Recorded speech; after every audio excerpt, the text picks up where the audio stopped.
बिस्मिल्लाहिर्रहमानिर्रहीम। उम्मीद है आप लोग सब खैरियत से होंगे। Welcome to another lecture of the digital signal processing और today's topic is system stability. Okay, तो अभी तक जो हमने किया है वो था last time inverse rate transform, कितने मेथड्स हैं उसको प्रैक्टिस की, उनके प्रॉब्लम्स किए थे। अब नेक्स्ट स्टेप है कि हम सिस्टम के बारे में और इन्फॉर्मेशन उस ट्रांसफर फंक्शन से निकालना चाह रहे हैं, मतलब गैदर करना चाह रहे हैं। वो इन्फॉर्मेशन और बहुत इंपॉर्टेंट है, वो है stability. Regarding stability of the system, इधर के सिस्टम जो स्टेबल होगा, रहेगा, नहीं रहेगा, तो इस चीज को हमें अभी इसमें देखेंगे कि किस तरीके से हम ट्रांसफर फंक्शन से वो इन्फॉर्मेशन हम सिस्टम के बारे में मैथमेटिकली कर सकते हैं और किस जो सिमुलेशन वगैरह के थ्रू उसके कुछ आपको स्नैपशॉट्स भी दिखाऊंगा। तो सबसे पहले मैं ये अभी तक किसी ने ओके, तो ये है हमारा टॉपिक। अच्छा, तो हम जो लास्ट टाइम कर रहे थे वो था ट्रांसफर फंक्शन जो हमें मिला हुआ था उसका हम इनवर्स जेड ट्रांसफॉर्म कर रहे थे, एच ऑफ एन या वाई ऑफ एन, जो भी मतलब फ्रीक्वेंसी जो जेड डोमेन से हम उसमें टाइम डोमेन में जा रहे थे, जिसको वाई ऑफ एन लिखते हैं in case of discrete time signals में। अच्छा,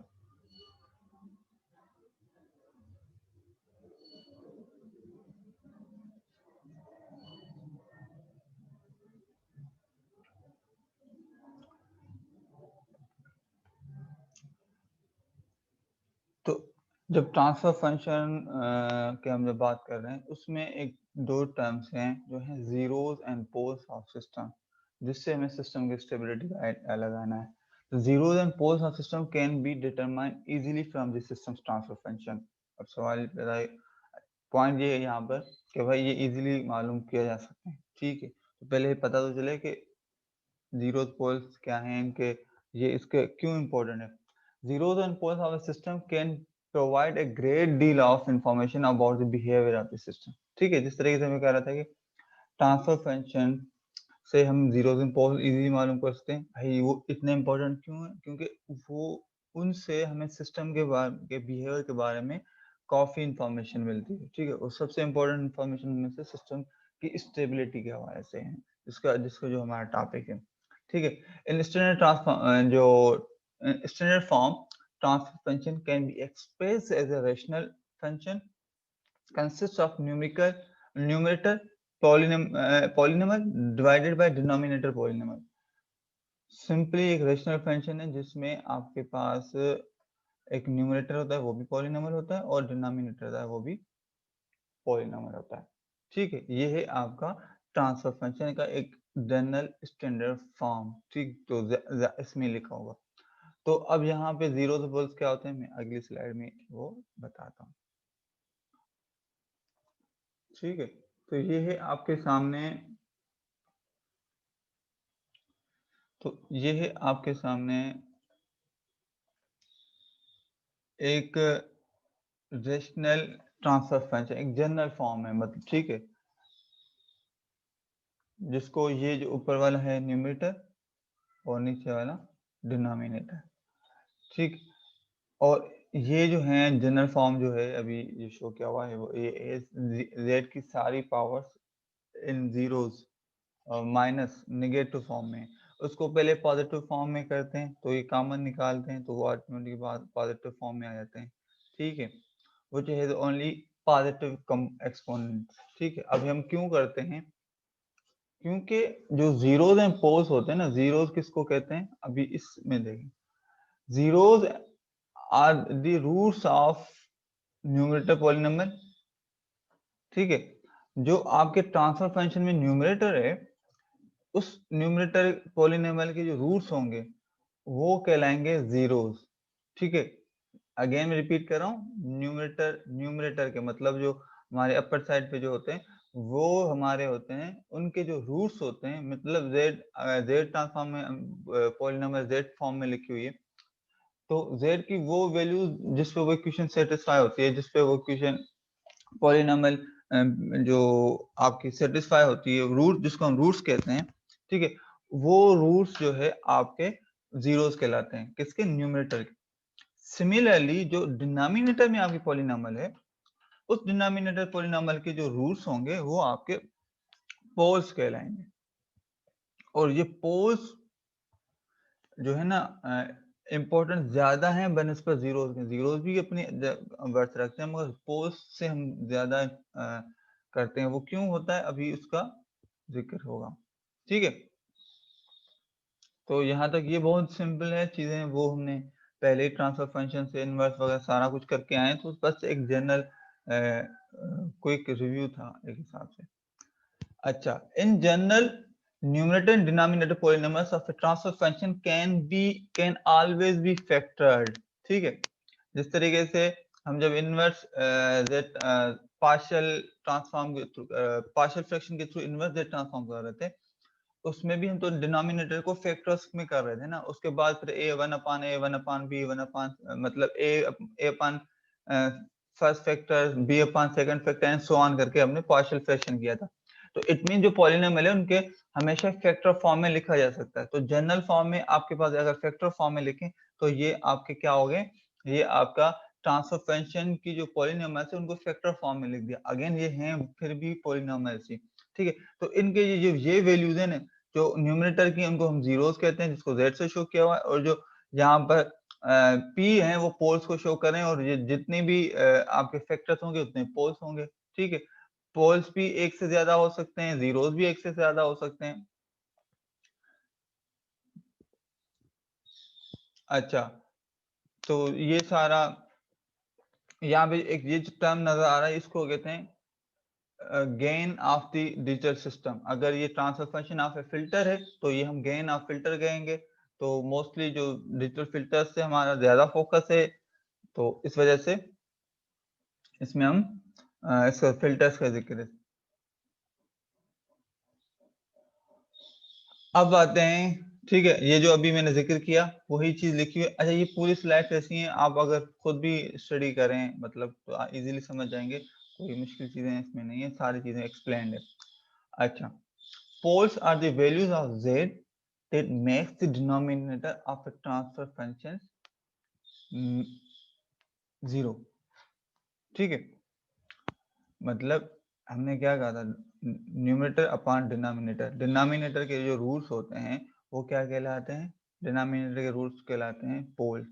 और पोल्स कौन से होते हैं, पोल्स की वो वैल्यू जो इस डिनोमिनेटर को क्या करती हैं, जीरो बना देते हैं। जब ये जीरो हो जाएगा तो किसी भी के डिवाइडेड में जीरो होता है तो क्या होता है, वो इनफाइनाइट की तरफ जो है न चला जाता है, ठीक है। zeros are the values of z that makes the numerator of a transfer function 0। ये भी obvious सी बात है, क्योंकि उसका फैक्टर है, रूट है पॉलिनोमियल का, तो वो z की वो वैल्यूज जो न्यूमरेटर में, वो वैल्यूज जो उसको जीरो कर देती हैं, ठीक है, न्यूमरेटर को, और उससे ओवरऑल फंक्शन जो है ना जीरो हो जाता है। One of the two poles have the biggest effect on the behaviour of the digital system, ठीक है। जो आपका डिजिटल सिस्टम होता है उस पे पोल्स का बहुत ही गहरा असर होता है, ठीक है, जिसका जिक्र हम कह रहे हैं। उसी से हम स्टेबिलिटी का पता करेंगे, सिस्टम स्टेबल है नहीं है, वो हमारा मेजर कंसर्न उसमें पोल्स के थ्रू ही हम करते हैं। और उसको कैसे होता है वो अभी मैं आपको दिखाऊंगा,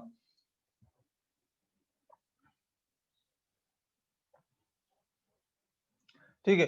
तो zeros tend to accumulate to a greater or lesser degree depending on their position related to their poles, ठीक है। जो जीरोस का जो है, जो जीरोस होते हैं वो क्या कहते हैं कि डिपेंड करते हैं रिलेटिवली जो पोल्स की पोजीशन के हिसाब से उनका इम्पैक्ट जो सिस्टम में होता है। वो कैसे होता है, किस तरीके से वो जीरोस जो है पोल्स को कैंसिल करते हैं, उसमें एक दो एग्जांपल्स मैंने यहाँ पे दिखाई हुई हैं, उससे आपको और क्लियर हो जाएगा आगे स्लाइड्स में, ठीक है।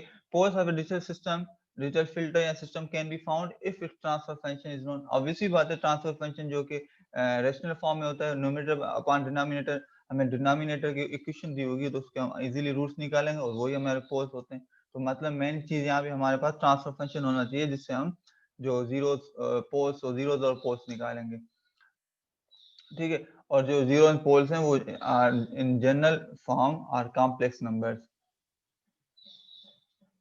कॉम्प्लेक्स क्या होते हैं? रियल प्लस इमेजिनरी, ठीक है।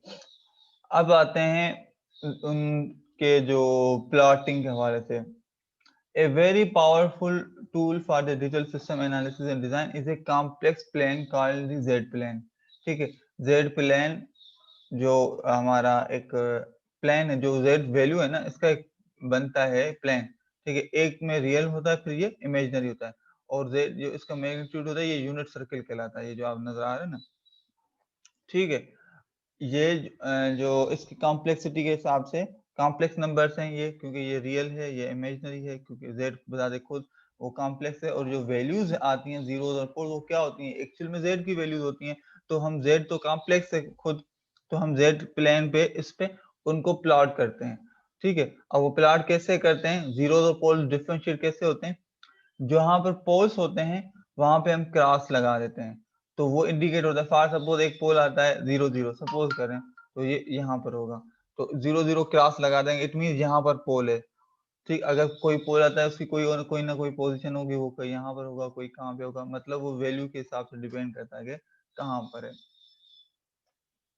और जो जीरोस होते हैं उनकी भी पोजीशन, जो भी वैल्यू आ गई उसकी पोजीशन के हिसाब से वहां पे यूं जीरो ही लगा देते हैं, तो उससे इंडिकेट हो जाता है कि ये यहाँ पे इस पोजीशन पे जीरो है, ठीक है। और ये जो है ना, मैंने लैब में भी एक में पूरा समझाया हुआ है कि ट्रांसफर फंक्शन से किस तरीके से हम जीरोस को डायरेक्टली प्लॉट कर सकते हैं उसे पीसी प्लान के थ्रू। और ये उसमें सारी चीजें जो है ना हमारे पास ऑलरेडी हैं, अवेलेबल है वहां पर लैब्स में, तो वो भी आपको बड़ी हेल्प करेंगी चीज़ों को समझने में। तो आई होप के आप लोग उन चीज़ों को वो भी प्रैक्टिस करें, क्योंकि थ्योरी जो हम तो सिर्फ कॉन्सेप्ट समझ रहे हैं, जो लैब जो है ना आप कंप्यूटेशनली हेल्प करेगी, जो बड़े बड़े कॉम्प्लेक्स कंप्यूटेशन जो आप करना चाह रहे हैं वो भी इजीली आप उसकी हेल्प से कर सकते हैं। ये प्लॉट्स उससे इजीली बना सकते हैं, बार बार मैन्युअली बनाना थोड़ा सा टाइम कंज्यूमिंग होता है। अच्छा, अब जीरोस और पोल्स, अब मैं एक दफा थोड़ा सा क्विक दोबारा रिव्यू कर देता हूँ। हमारा टॉपिक क्या है? System stability. सिस्टम स्टेबिलिटी हम कैसे मालूम करते हैं?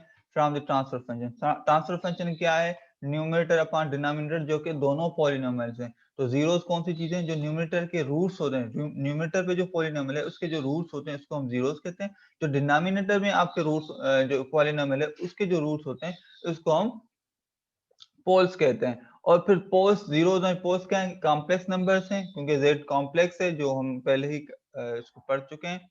z कॉम्प्लेक्स है तो उसका जो कॉम्प्लेक्स प्लेन पे हम उनको ड्रा करते हैं, तो वो जीरोस एंड पोल्स जो हैं वो आपके जो z की वैल्यूज है, कॉम्प्लेक्स वैल्यूज होंगी, उनको हम प्लॉट करेंगे z प्लेन पे, और उससे फिर हमें सिस्टम की स्टेबिलिटी का पता चलेगा, ठीक है। प्लॉट कैसे करते हैं? x जो होता है, क्रॉस निशान होता है, वो जीरोस और पोल्स को शो करता है।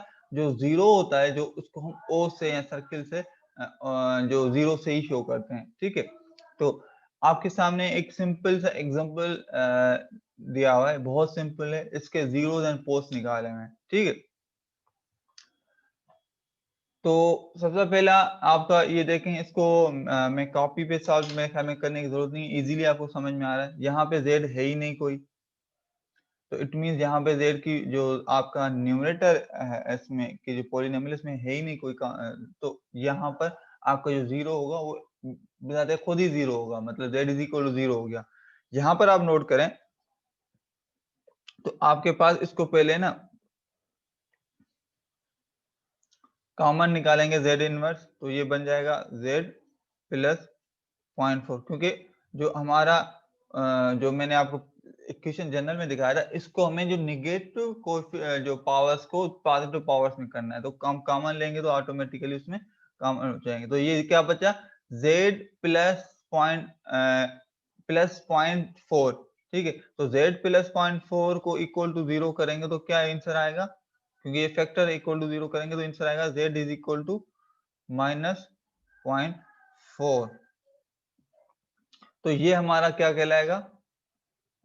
ये हमारा क्या कहलाएगा? ये हमारा कहलाएगा पोल, ठीक है। और नोट करें पोल कौन सा वैल्यूज होती है, z की वो वैल्यू जहाँ पे जो डिनोमिनेटर है जो आपका वो 0 हो जाए। तो इसमें अगर आप 0.4 पुट करेंगे -0.4, ये देखिए ऑटोमेटिकली 0 हो जाएगा। कैसे 1 प्लस ये 0.4 और ये z पॉजिटिव की वैल्यू है और माइनस इनवर्स का मतलब है डिवाइड, तो डिवाइडेड बाय -0.4। ठीक है, तो ये इसमें कैंसिल, ये 1 - 1 जो 0 हो जाएगा। और जब इसमें 0 हो जाएगा इट मींस ये जो है आपके जो सिस्टम इनफाइनाइट पे चला जाएगा, जो क्योंकि किसी के भी नंबर के डिवाइड में 0 होता है तो इनफाइनाइट हम कंसीडर करते हैं। ठीक है, अब यहाँ पर जो आपके पास पोल है वो 0.4 आया और ये जो यूनिट सर्किल है मतलब ये यहाँ इसका पूरा रेडियस जो होता है ना वो 1 होता है यूं। ठीक, तो इसको हम क्रॉस करें, निशान यहाँ पे लगाए क्योंकि ये हाफ से भी थोड़ा कम तो यहाँ पे कहीं होगा। तो आई होप कि जीरोस एंड पोल्स का बहुत सिंपल एग्जांपल हमने देखा कि किस तरीके से जीरोस निकालें, पोल्स निकालें और उनको एक उस यूनिटी सर्किल ग्राफ में जो आपका प्लॉट है उस पे हमने प्लॉट करके देख लिया। बस सेम ही लॉजिक से कितना भी कॉम्प्लेक्स हो, जो अप्रोच होगी हमारी वो यही होगी। अभी हम आगे बढ़ते हैं। अब हम आते हैं system. The position of the zeros and poles on the Z plane give clue about the way a digital system या digital filter will behave। यहाँ पर जो ना जो हमने अभी एक एग्जांपल किया उसमें हमने जीरोस भी निकाले, पोल्स निकाले, उनको प्लॉट किया। अब सिस्टम की स्टेबिलिटी की इंफॉर्मेशन हमें कहाँ से मिलेगी या सिस्टम के बिहेवियर की इंफॉर्मेशन कहाँ से मिलेगी? वो आपके जो जीरोस एंड पोल्स की पोजीशन है, वो जो पोजीशन है वो हमें सिस्टम के बिहेवियर के बारे में क्लू देती है। मगर इंपॉर्टेंट क्या चीज है? पोजीशन। ठीक है, one reason the poles of system are so useful is that they determine whether or not the filter or system is stable. जो मैं जिक्र कर रहा था, हमारा जो इम्पोर्टेंट है, जीरोस भी इम्पोर्टेंट है मगर जो मोस्ट इंफॉर्मेशन हमें मिलती है वो पोल्स से। पोल्स की जो पोजीशन है वो बहुत इंपॉर्टेंट मैटर करती है कि वही हमें बताती है कि सिस्टम स्टेबल है या नहीं है। अब क्या कंडीशन होगी कि सिस्टम जो है ना स्टेबल है नहीं, हमें कैसे इंफॉर्मेशन मिलेगी? वो ये पॉइंट ध्यान में रखें। The system is stable as long as the pole lie inside the unit circle, which is a circle of unit radius on the z plane। अब समझ में आई बात? क्या था? मैं अगेन बैक साइड जा रहा हूं, ये हमारा था ना, ये हमारा यूनिट सर्किल है। अब इस पे अगर आपका पोल लाया करता है इस यूनिट सर्किल के अंदर तो वो सिस्टम स्टेबल कहलाएगा। सिंपल वर्ड्स में वो पोल, मिसाल और 5 पोल्स हैं। अब ये तो इक्वेशन सिंपल थी जो मैंने आपको समझाया, मगर अगर 5 पोल्स भी मिसाल और आ जाते हैं, अगर 4 उसमें से इनसाइड है, एक आउट है, तब भी सिस्टम स्टेबल नहीं है। सिस्टम आपका स्टेबल हुआ है जब उसके सारे के सारे पोल इस यूनिट सर्किल के अंदर आ जाए। ठीक है, इस पे हम जो है जो जीरोस हैं उसको नहीं देख रहे, किसको देख रहे हैं? जीरो सिस्टम के जो पोल्स हैं उनकी पोजीशंस को देख रहे हैं। तो अब इसका मतलब हमें क्या पता चला? क्योंकि जो सर्किल है, जो जेड प्लेन पे सर्किल है, हम कहते हैं कि इसमें अंदर पोल्स होने चाहिए। मतलब दूसरे लफ्जों में यूं कहें, और उस सर्किल का जो रेडियस है वो 1 है, तो इट मींस आपके पास जो पोल्स आएंगे उसका जो मैग्नीट्यूड है, उनका जो वो है कॉम्प्लेक्स नंबर, उनका जो मैग्नीट्यूड है वो लेस देन 1 होंगे तो हम कहेंगे वो सिस्टम स्टेबल है। आई होप कि ये बात क्लियर हो गई होगी, क्योंकि वो यूनिट सर्किल है। यूनिट सर्किल के इनसाइड में लाए करने के लिए, इनसाइड रहने के लिए आपका जो जी पोल्स हैं या जेड की वैल्यूज हैं वो लेस देन 1 उनका मैग्नीट्यूड होना चाहिए, तब जाके हम कहेंगे कि वो सिस्टम स्टेबल है। और मैथमेटिकली लिखें तो जेड का मॉड्यूलस, ये मतलब मैग्नीट्यूड को इंडिकेट कर रहा है, वो लेस देन 1 होना चाहिए, not less than or equal to, नहीं, लेस देन 1 होना चाहिए। आइदर 0.99 या 0.9 भी आ गया तो वो भी आपका सिस्टम स्टेबल कहलाएगा। मगर अब उसमें डिफरेंस क्या है और वो उसको मैं बताऊंगा कि एक जीरो के करीब है, एक बिल्कुल सर्किल के करीब है, तो इसका मतलब क्या है, तो उसको हम जिक्र करेंगे। If the magnitude of each pole is less than the one, the poles are less than 1 unit distance from the center of the unit circle and its filter step. मतलब अगर आपके सिस्टम के poles inside less than 1 magnitude के हैं, inside the unit circle हैं, तो दो systems are called stable systems. ये जो आपके सामने एक एग्जांपल दिया हुआ है, सिंपल जेड प्लेन में ये चार पोल्स हैं, चारों को चारों यूनिट सर्किल के अंदर लाई कर रहे हैं, मतलब इनका जो मैग्नीट्यूड है लेस देन 1 है, तो हम इस सिस्टम को कह रहे हैं स्टेबल. और सामने आपके दो एग्जांपल दिए हुए हैं, एक सिस्टम है जिसके टोटल है ही दो पोल्स, मगर एक इनसाइड यूनिट सर्किल है, दूसरा आउटसाइड यूनिट सर्किल है, तो then the system is called unstable. What about the question arises here? What about this poles lie exactly at the unit circle point? मतलब ऐसा क्या होगी कंडीशन जब आपके पास जो पोल्स हैं वो यूनिट सर्किल मतलब 1 आ जाए, उनका मैग्नीट्यूड एग्जैक्ट 1 आ जाए, तो ऐसे क्या सिस्टम्स को हम क्या कहेंगे? तो आपके सामने एक जो लिखा हुआ है, इसको ऐसे सिस्टम को हम कहते हैं मार्जिनली स्टेबल. मतलब वो 100% स्टेबल भी नहीं है, 100% अनस्टेबल भी नहीं है, वो मार्जिनल है. वो डिपेंड्स करते हैं कि उनकी क्या सिस्टम बिहेवियर है. तो ये हम जो हमेशा जो लाया करते हैं वो इस तरह की कंडीशन को प्रेफर करते हैं for the system to be stable. अब सपोज करें आप डिजिटल फिल्टर बना रहे हैं, आपको इसका ट्रांसफर फंक्शन है, अब आपको कहा जाएगा भाई इसको बताओ ये सिस्टम स्टेबल है या नहीं है. कैसे मालूम करेंगे? सिंपल उस ट्रांसफर फंक्शन से आप उसके जीरो पोल्स निकालेंगे और उसको जेड डोमेन में जेड प्लॉट पे प्लॉट करके देखेंगे, तो आपके पास आइडिया हो जाएगा कि पोजीशन ऑफ द जो सिस्टम है, पोजीशन ऑफ द पोल्स हैं कहाँ पे राय करती हैं, और उसके बेस पे आप बता सकते हैं कि सिस्टम स्टेबल है या नहीं है.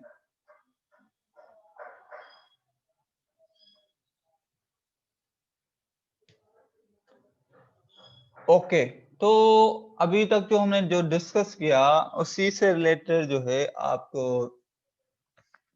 एक एग्जांपल है, तो उस एग्जांपल को समझते हैं. देखो अभी तक हम जितनी भी पीछे अंडरस्टैंडिंग करके आए हैं ना, वो ऐसे नहीं है कि इससे सेपरेट नहीं है. हम जो भी अंडरस्टैंडिंग करके आए हैं अब ऐसा ऐसा उसी को अप्लाई करते हुए हम आगे वाले कॉन्सेप्ट पे बढ़ रहे हैं. तो इनवर्स जेड ट्रांसफॉर्म में आपको समझा चुका हूँ, तो इस पे आगे लेक्चर प्रॉब्लम्स में वो इनवर्स जो आपका जेड ट्रांसफॉर्म किया हुआ है, तो आई होप कि वो लेक्चर्स आपको जहन में होंगे, तो उन चीजों को जरूर जहन में रखें. अच्छा, अब है हमारे पास find the poles and zeros and stability for the digital filter whose transfer function is, ठीक है, h of z is equal to 4z inverse divided whole divided by 4 minus 9 z inverse plus 2z power -2. ठीक है, अब ये आपके पास system है, एक digital filter है, मतलब ये कोई ऐसा फिल्टर है जिसका ये रिस्पॉन्स है या ये बिहेवियर है.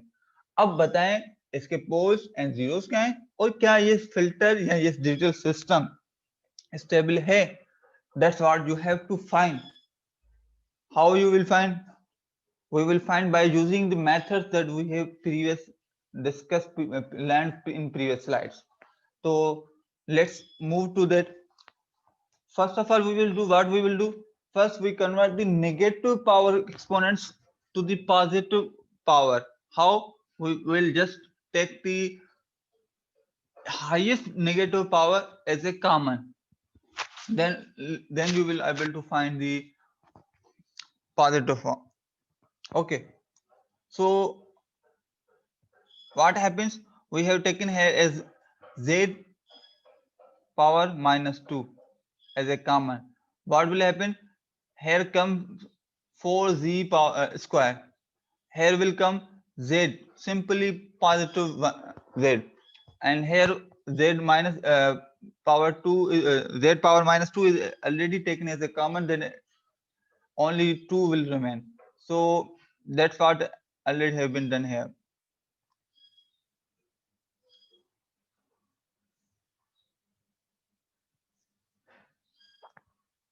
Okay, one of the other factors had also been done, that is we have taken 4 as a common. क्या क्या हुआ है यहाँ पे, जो ये जो 4 और यहाँ पर जो इसको भी हम 4 लेंगे, तो यहाँ पे क्या बचेगा? सिंपली 1. यहाँ पे 4 लेंगे तो ये तकरीबन 2.25 हो जाएगा और ये हो जाएगा 0.5. तो 4 में कैंसिल हो गया और जो जेड स्क्वायर आपने यहाँ पे लिया था वो ऊपर जाएगा, तो इसके साथ मल्टीप्लाई हो जाएगा, तो जेड इनवर्स के साथ तो ये जेड बन जाएगा, क्योंकि जेड माइनस 2 जो नीचे माइनस में था ऊपर गया +2 में चला गया, +2 -1 क्या बचेगा, जेड +1। सो इस तरीके से आपके पास जो है ये वो है। अच्छा, ट्रांसफर फंक्शन आ गया, पॉजिटिव एक्सपोनेंट्स में आ गया। अब क्या नेक्स्ट काम है हमारा, we have to find the zeros and poles. So let's first move to the zeros. What is zeros? Zeros are the values of z transform, are the roots of the numerator polynomial. Here numerator is just z, it means here is nothing other, so pose will be 0, exact 0। ठीक है, अगर for suppose यहाँ पर आपके पास z -1 होता तो यहाँ पे z -1 इज इक्वल टू 0 करते, तो z की वैल्यू क्या आती, z इज इक्वल टू 1, तो यहाँ पर है ही नहीं। ठीक है, तो जीरोस आपके 1 आ गए। What about the denominator, what about the poles, poles are the roots of the denominator polynomial. तो डिनोमिनेटर पॉलिनोमियल हमारे पास क्या है, ये। और अगर आप इसको फोकस करें, थोड़ा गौर करें, तो this polynomial is a quadratic equation. ठीक है, आप क्वाड्रेटिक इक्वेशन के फॉर्मूले से भी इसको सॉल्व कर सकते हैं, और हम इसको रूट्स जो कहते हैं बाय फैक्टर्स भी करते हैं, जैसे भी आपको इजी लगे कि आप उसमें आजाद हैं, जो भी आपको इजी मेथड लगता है आप उसको अप्लाई करें। सो यहाँ पे हम रूट्स का फैक्टर मेथड ऑलरेडी अप्लाइड है, सो मैं उसी को कैरी ऑन करूंगा। ठीक है, तो रूट्स इसके बनाएंगे तो z -0.25 एंड z -2, ये दो रूट्स उसके मतलब फैक्टर्स बनते हैं, और इनको इक्वल करेंगे टू 0, तो हमारे पास क्या आएगा, z is equal to 0.25 and z is equal to 2। ये हमारे पास दो इसके आगे। अब ये दो क्या है, ये दो हमारे क्या है, पोल्स हैं। अब आपको मैंने क्या कहा था, अब आप इन पोल्स के मैग्नीट्यूड को ही देख के बता सकते हैं कि स्टेबल है या नहीं है। क्यों, हमने पिछली स्लाइड में बात क्या की थी कि सिस्टम आर दो systems are stable whose poles have magnitude less than 1। as you can see, one pole is 0.25, that is less than 1, and the other pole is equal to 2, that's not the less than 1, that's greater than 1. So we definitely can say that the system, the filter that is unstable. Okay, I hope कि ये clear हो गया होगा, कोई इतना tough नहीं है, simple है, जस्ट गौर करने की जरूरत है। और ट्रांसफर फंक्शन से हमारा पाला वैसे ही पुराना है, सिग्नल सिस्टम से हमने पढ़ा है, हम करते आ रहे हैं, डिफरेंस इक्वेशन से इसको ट्रांसफर फंक्शन में कन्वर्ट करना है, सो हम ये वर्क करते आ रहे हैं। तो हम ऐसा ऐसा अब जो है ना आगे बढ़ेंगे और डिफरेंस इक्वेशन को भी ले आएंगे, उस अंडरस्टैंडिंग को भी हम यहाँ पे अप्लाई करेंगे। सो हम जो भी करते आ रहे हैं, अब हम सिस्टम के बारे में मजीद इंफॉर्मेशन मालूम कर रहे हैं। इसमें जब अभी तक किसी को भी जो क्यूरी होगी तो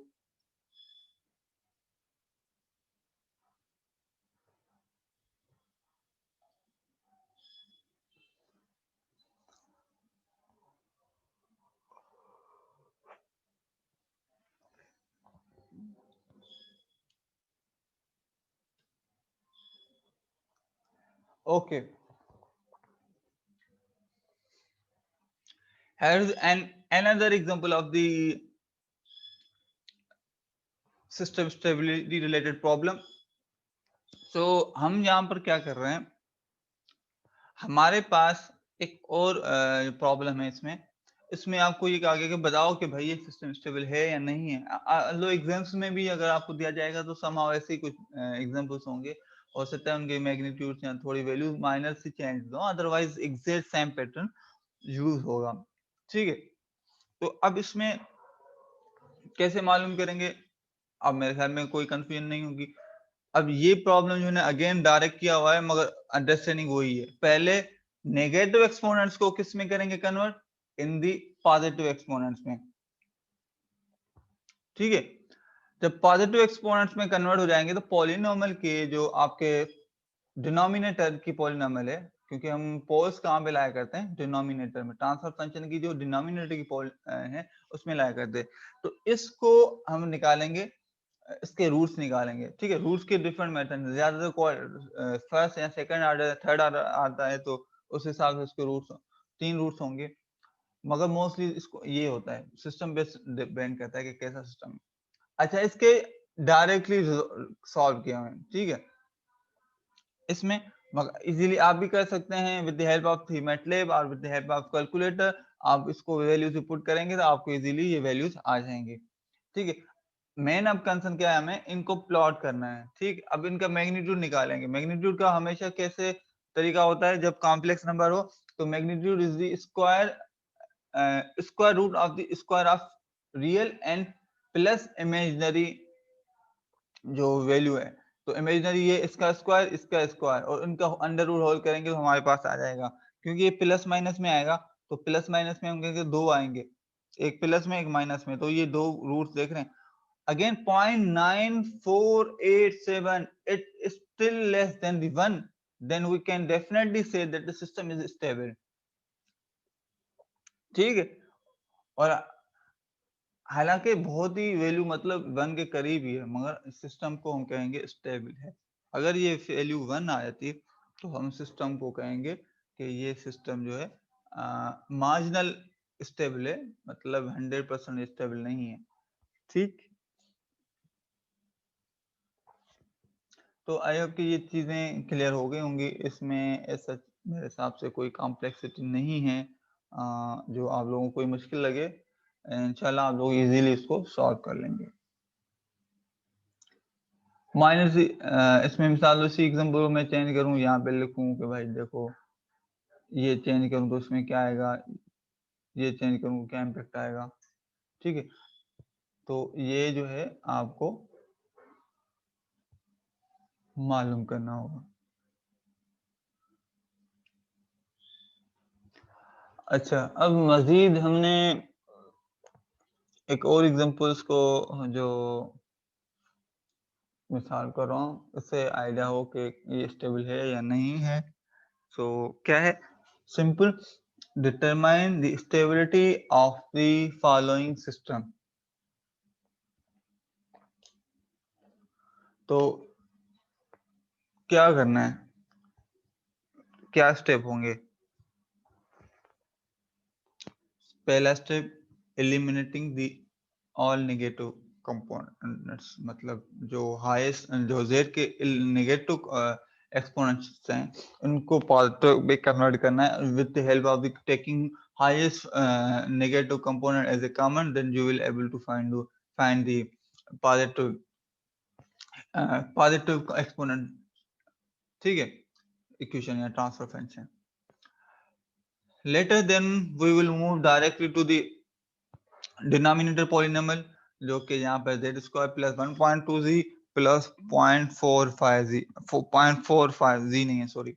अच्छा, अब इस इक्वेशन के रूट्स निकालेंगे। अगेन ये जो क्वाड्रेटिक इक्वेशन है, आप क्वाड्रेटिक इक्वेशन की फॉर्मूला अप्लाई करें या आप इसको डायरेक्टली कैलकुलेटर से करते हैं, जैसे भी इजी लगे, क्योंकि कैलकुलेटर वगैरह आपके पास वैसे ही अलो है, कोई इशू नहीं है। तो इसमें आप लोग उसको निकालेंगे। हमारा मेजर कंसर्न क्या है कि सिस्टम स्टेबिलिटी का मालूम करना। वो कैसे होगा, पोल्स से। पोल्स हमने निकाल लिए, पोल्स निकालने के बाद पोल्स का मैग्नीट्यूड निकालेंगे और उस मैग्नीट्यूड को प्लॉट करेंगे इन दी यूनिट सर्कल, जो जेड प्लेन में। जेड प्लेन में जब हम प्लॉट करेंगे तो हमें ये देखना है क्या वो सारे poles inside the unit circle lie कर रहे हैं, जो हमारी मेजर पॉइंट है regarding the stability of this system. If it lie inside the unit circle, its system is called the stable. आप इसमें देख सकते हैं, इसका जो हम अगर मैग्नीट्यूड निकालेंगे तो जो कि बनता है अराउंड जो 0.3, ठीक है। कैसे बनेगा, ये जो है मैग्नीट्यूड इसका निकालेंगे 0.6 का होल स्क्वायर। अच्छा, ये माउस से राइटिंग शायद समझ में ना मतलब क्लियर ना हो, मगर आपको पॉइंट क्लियर होगी। इस सेम तरीके से हम जो पिछले में करके आ रहे हैं, और 0.3 का होल स्क्वायर, और इन दोनों का अंडर रूट लेंगे तो ये जो भी वैल्यू आएगी तो प्लस माइनस में, तो वो आगे 2 रूट्स आ जाएंगे। ये देखो 2 रूट्स आ गए, और दोनों रूट्स इनसाइड जेड प्लेन है, तो इस वजह से हम कह रहे हैं कि सिस्टम स्टेबल है।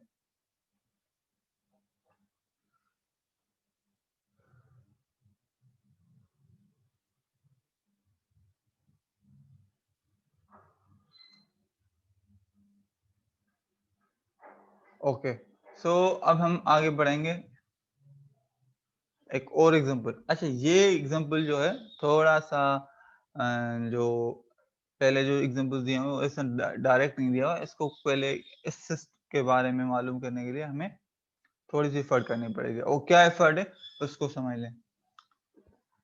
अच्छा, हमने अभी तक क्या करते आ रहे हैं, हमने सिस्टम को रिप्रेजेंटेशन के लिए कैसे कहा था कि सिस्टम को रिप्रेजेंट कर सकते हैं with the help of the difference equation, system को हम रिप्रेजेंट कर सकते हैं with the help of the transfer function. Transfer function ने हमने स्टेबिलिटी समझ ली। अगर के आपके पास सिस्टम डिफरेंस इक्वेशन में दिया हुआ हो तो उसकी स्टेबिलिटी हम कैसे मालूम करेंगे, that's the real question and that's the, तो उसका भी बड़ा सिंपल है। आपके पास जब system transfer function difference equation में दिया हुआ हो तो हम क्या करते हैं, पहले उस सिस्टम को कन्वर्ट करते हैं in the form of the transfer function. और उसको कैसे किया जा सकता है, सिंपल क्या कि आपके पास उनको z ट्रांसफॉर्म लें उस डिफरेंस इक्वेशन का, और उसमें आउटपुट अपॉन इनपुट, क्योंकि जो आपका जो h ऑफ z होता है वो आउटपुट अपॉन इनपुट मतलब y of z upon x of z होता है। तो सिंपल पहले इसका हम लेंगे, सॉरी, z ट्रांसफॉर्म, ठीक है, ये बन जाएगा y ऑफ z, ये बन जाएगा 0.8, और क्योंकि ये जो आपके पास कितना है इसमें डिले, ठीक है, ये डिले को इंडिकेट करवा रहे हैं, तो ये हो जाएगा z पावर 1, और ये कितने को डिले को इंडिकेट करवा रहा है, 2 को, ये z पावर -2, और ये जो है x ऑफ z जो है कितना z पावर, ठीक है। अच्छा, यहाँ पे जो डिले है ना, यहाँ पे मैं यहाँ पे लिखना, ये y ऑफ z हमने किया है, तो इसका जो z ट्रांसफॉर्म आएगा 0.8 y of z z inverse, क्योंकि z inverse is due to the property of the shifting, ठीक है, डिले की, ये 0.9 y ऑफ z, ठीक है, और z power -2 is equal to x of z z -2, ठीक है। अब इसमें y ऑफ z इस साइड का कॉमन लेंगे तो y ऑफ z आ जाएगा, जो x ऑफ z इस साइड का आया है उसको इधर ले आएंगे तो वो डिवाइड में आ जाएगा, तो x ऑफ z जो बन जाएगा एक्चुअल में h ऑफ z, और ये जो इक्वेशन है आपके पास वो बन जाएगी ये ट्रांसफर फंक्शन, सिंपल ये ट्रांसफर फंक्शन। तो डिफरेंस इक्वेशन को हमने किस में, ट्रांसफर फंक्शन में कन्वर्ट कर दिया। वंस ट्रांसफर फंक्शन में क्लियर हो गया, मतलब ट्रांसफर हो गया, तो आपका क्या कहलाएगा सिस्टम, तो उसमें हमें फिर निकालना है जीरोस एंड पोल्स। पोल्स कैसे निकलेंगे, डिनोमिनेटर में, तो डिनोमिनेटर में पहले जो नेगेटिव एक्सपोनेंशियल है उसको किस में कन्वर्ट करेंगे, पॉजिटिव में, ठीक है। पॉजिटिव करने का मैंने क्या तरीका बताया कि हाईएस्ट कंपोनेंट जो है नेगेटिव उसको कॉमन लेंगे तो बाकी ऑटोमेटिकली सारे पॉजिटिव हो जाएंगे, ठीक है, उनको मतलब एडजस्ट करने में जो हम करते हैं। तो ये हमारे पास आ गया। अब ये हमारे पास क्या आ गया इक्वेशन, पॉलिनोमियल का आगे। अब ये क्वाड्रेटिक इक्वेशन है, क्वाड्रेटिक इक्वेशन का फॉर्मूला क्या है, z is equal to minus b, b क्या होता है, सिंपल जो z पावर 1 के साथ वैल्यू होती है उसको हम b कहते हैं, जो z स्क्वायर के साथ वैल्यू होती है उसको हम a कहते हैं, जो कांस्टेंट वैल्यू होती है उसको हम c कहते हैं। तो फॉर्मूला क्या होता है, minus b plus minus under root b square minus 4ac upon 2a, that's the simple formula that we have learn in the middle school, ठीक है। तो उसको अप्लाई करेंगे और ये आपके पास वैल्यूज आ जाएंगी, तो ये आपके पास वैल्यू आ गई, ठीक है, एक ये है, एक ये है। अब क्या है यहाँ पर, एक वैल्यू है 0.630 एंड एक वैल्यू आई है -1.430। अब हमने कंडीशन क्या पढ़ी थी,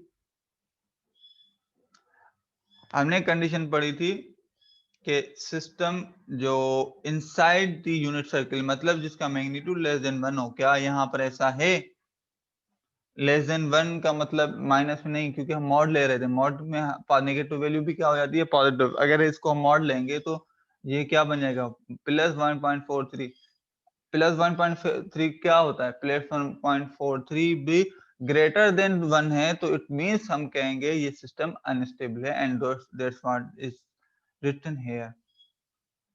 तो अब इंटरेस्टिंग बात क्या है कि अगर आपको मिसाल लो डिफरेंस इक्वेशन भी दी जाए और कहा जाए कि इसका जो है बताएं कि ये स्टेबल है या नहीं है, तो उसका भी अब आपको मेथड पता हो गया कि कैसे निकालना है। ठीक है, आई होप कि ये सारी चीजें आप लोगों को क्लियर हो जाएंगी।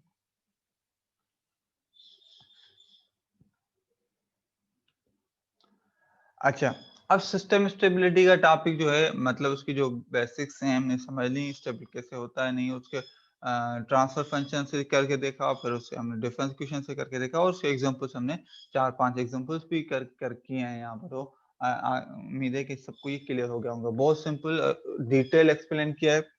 आप लोग फिर भी किसी को कोई क्यूरी हो या कि आप जो है ना ग्रुप में पोस्ट कर दीजिएगा, क्योंकि ये मैंने इंटरेक्टिव सेशन रखने के लिए ओपन किया लिंक, मगर आप में से किसी ने भी अभी तक ज्वाइन नहीं किया है। That's very unfortunate. I hope के आप लोग थोड़ा इसको लेक्चर को नेक्स्ट टाइम इंटरेक्टिव सेशन में सारे अवेलेबल होंगे। अच्छा अच्छा, टॉपिक जो अभी हम जिक्र कर रहे थे वो हमारा था सिस्टम स्टेबिलिटी का, जिसको हमने डिफरेंट एस्पेक्ट से सिस्टम स्टेबिलिटी को मालूम करके देख लिया था। नेक्स्ट टॉपिक है the impulse and step responses of the system. ठीक है, अब इसको मालूम करने बड़े इंटरेस्टिंग टॉपिक है, और ये जो टॉपिक हम पिछले करके आए वो इम्पल्स और स्टेप्स हम करके आए हुए हैं, वो बड़े हेल्प करेंगे हमें समझने में। तो इम्पल्स और स्टेप रिस्पॉन्सेज का मतलब क्या है? पहले बात ये कि हम जब सिस्टम को इनपुट मतलब जो आपको एच ऑफ जी सिस्टम जो फंक्शन है, ट्रांसफर फंक्शन है, इसको जब हम इनपुट इम्पल्स देते हैं तो उससे जो आउटपुट आता है हम उसको इम्पल्स रिस्पांस कहते हैं। मतलब the response of the system due to the impulse, that's called the impulse response. And similarly obvious सी बात है, फिर जब आपका सिस्टम मतलब एच ऑफ जी को हम इनपुट देते हैं स्टेप सिग्नल, स्टेप क्या है? U of n. ठीक है, यू ऑफ एन जब हम एज इनपुट देते हैं सिस्टम को, तो उस पे जो रिस्पांस आता है सिस्टम का उसको हम कहते हैं स्टेप रिस्पांसेस। तो अब हमारा इसमें ये फोकस है कि impulse and step response of the system कैसे मालूम कर सकते हैं। ठीक है, क्योंकि हमारा जो सिस्टम था, हमारा जो ट्रांसफर फंक्शन है, हम उससे मालूम ये कर सकते हैं जो हमारा रेट ट्रांसफॉर्म की जो प्रॉपर्टीज हैं, कुछ ऐसी प्रॉपर्टीज हैं जो हमें बहुत सिंप्लीफाई कर देती हैं चीजों को, जो कॉम्प्लेक्स इनपुट्स पे भी आपका मालूम करना उसका आउटपुट वो कैसे होता है उसको भी आप देखते हैं। तो सबसे पहले आते हैं इम्पल्स रिस्पॉन्स पे। ठीक है, तो इम्पल्स रिस्पॉन्स जिसको हम कहते हैं h of n of the DSP system h of z can be obtained by solving its difference equation using a unit impulse input, that's delta n। मतलब वही कि हम जो इम्पल्स रिस्पॉन्स है वो कैसे निकालते हैं, हम डिफरेंस इक्वेशन को सॉल्व करते हैं फॉर द यूनिट इम्पल्स। मतलब उसमें इनपुट जो हम देते हैं वो हमारा यूनिट इम्पल्स होता है, उससे जो हमारा आउटपुट आता है वो हमारा यूनिट इम्पल्स है। अच्छा, दूसरे अब यहाँ पे बड़ी इंपॉर्टेंट प्रॉपर्टी है जो कि मैं शायद यहाँ पे आपको कैमरा पे थोड़ा सा करके दिखाऊंगा। मुझे सिर्फ एक सेकंड है, मैं कैमरा जो है वो ओपन कर दूं।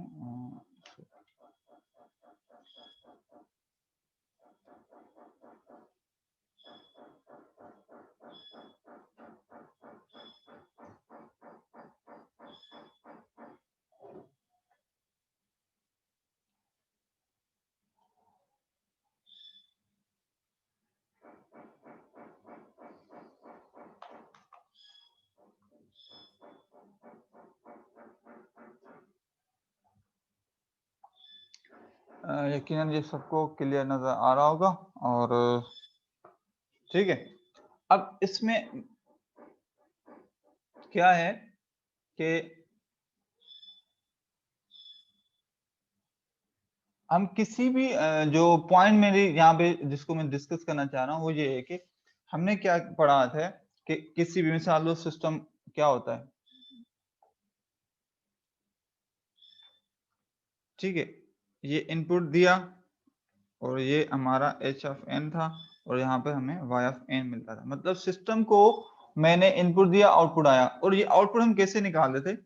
y of n is equal to x of n को हम कन्वॉल्व करवा रहे थे h ऑफ n को से, तो इससे आउटपुट जो आ रहा था वो हमारा y ऑफ n था। मतलब ये हमारा सिस्टम का, अगर ये इनपुट हमारा फॉर सपोज इम्पल्स है और यही इम्पल्स है, यहाँ पर मैं y ऑफ n की जगह यहाँ पे लिख दूं डेल्टा n और उसको कन्वॉल्व करवाऊं h ऑफ n के साथ, तो ये हमारा सिस्टम कहलाएगा, ये इम्पल्स रिस्पॉन्स। अच्छा सॉरी, पेन का इश्यू आ गया।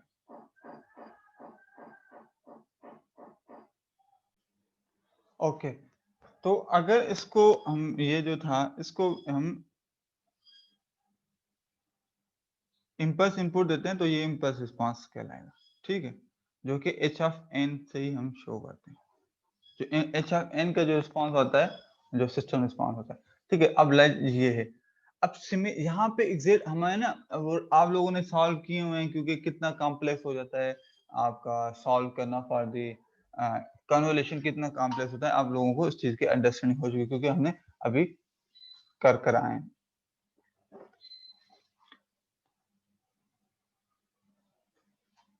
अच्छा, अब हमारे पास क्या है नेक्स्ट स्टेप, वो ये है कि अब मुझे यहां पर एक प्रॉपर्टी अप्लाई करूंगा कन्वोल्यूशन वाली, जो जेड ट्रांसफॉर्म की। जेड ट्रांसफॉर्म क्या कहता है कि भाई जो टाइम डोमेन में आपका मिसाल दो कन्वोल्यूशन होती है, ये y ऑफ n कन्वॉल्व करने के लिए h ऑफ n, इसको अगर ट्रांसफॉर्म लिया जाए इसका और इसका भी ट्रांसफॉर्म लिया जाए, तो टाइम डोमेन में आपका जो कन्वॉल्व होता है वो जेड डोमेन में सिंपली मल्टीप्लीकेशन होती है।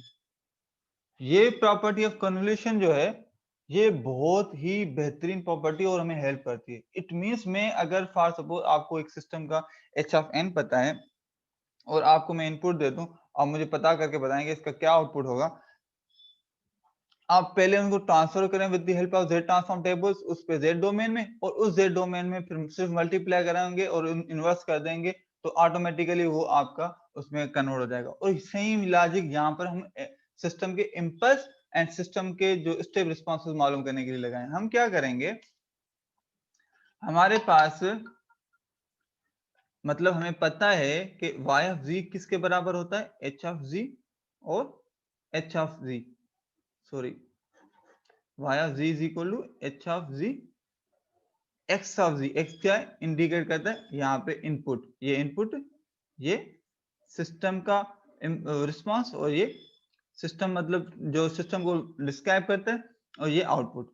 अगर फॉर सपोज यहाँ पर सिस्टम का इनपुट, अगर अभी इनपुट हमने क्या सपोज किया है, अभी इनपुट हमने कहा है कि इम्पल्स, और इम्पल्स क्या होता है डेल्टा एन, डेल्टा एन का जो जेड ट्रांसफॉर्म होता है वो किसके बराबर होता है, 1 के, ठीक है।